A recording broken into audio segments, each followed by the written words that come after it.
নমস্কার বন্ধুরা, আমি কল্পনা প্রতিদিনের মতো চলে এসেছি। দেখো আরেকটি ব্লগ নিয়ে। আজকে আমার দিদি এসছে, মেহেদি। অনেক দিন বাদে আসলো। ও প্রত্যেক মাসে আসে, কিন্তু প্রত্যেক মাসে 1 থেকে 5-এর মধ্যে আসে, কিন্তু আজকে এই মাসে জানুয়ারি মাসে অনেক দেরি হয়ে গেল ওর আসতে। এত ঠান্ডা পড়েছিল বলে আসেনি। ও দেখো গাড়ি টাড়ি সব আছে, আরাম করে গাড়ি করে আসে, আবার গাড়ি করে যায়, তাও আসেনি। আর আজকে আমি কী রান্না, দেখো এখানে মাংস করছি।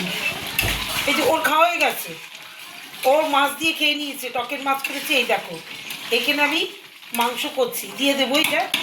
এই যে আলু দেবো, এই আলুগুলো সেদ্ধ করে নিয়েছি, আলুগুলো দেবো।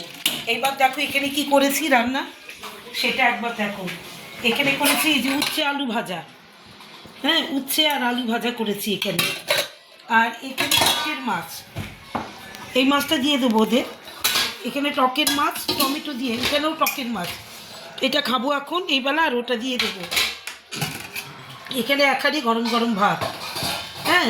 আর এখানে করে রেখেছি ডাল, এই দেখো। টেবিলে জায়গা নেই তো, এই জন্য কড়াইয়ের মধ্যেই রেখেছি। এই দেখো মুসুর ডাল, পেঁয়াজ দিয়ে, বেশি কাঁচা লঙ্কা দিয়ে, যে মুসুর ডাল, শুকনো লঙ্কা, কালো জিরা, পেঁয়াজ সম্বাদ দিয়ে, তেজপাতা, মুসুর ডাল করেছি।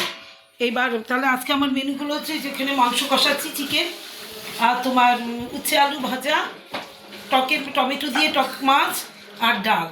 এই আজকে আমার মেনু। আর দিদি দই নিয়ে এসেছিলো, হ্যাঁ, দই নিয়ে এসছে, দই, জয়নগরের মোয়া, ওগুলোও খাবো সব। এইবার শুভ দুপুর। দেখো অনেক দেরি হয়ে গেল আজকে। স্নান টান করে, মাছ মাংস ধুয়ে স্নান টান করে তারপরে রান্না বসিয়েছি। তাহলে সবার তো খাওয়া হয়ে গেছে, তোমাদের নিশ্চয়ই খাওয়া হয়ে গেছে। তাহলে শুভ দুপুর, সবাই ভালো থেকো, সুস্থ থেকো, টাটা।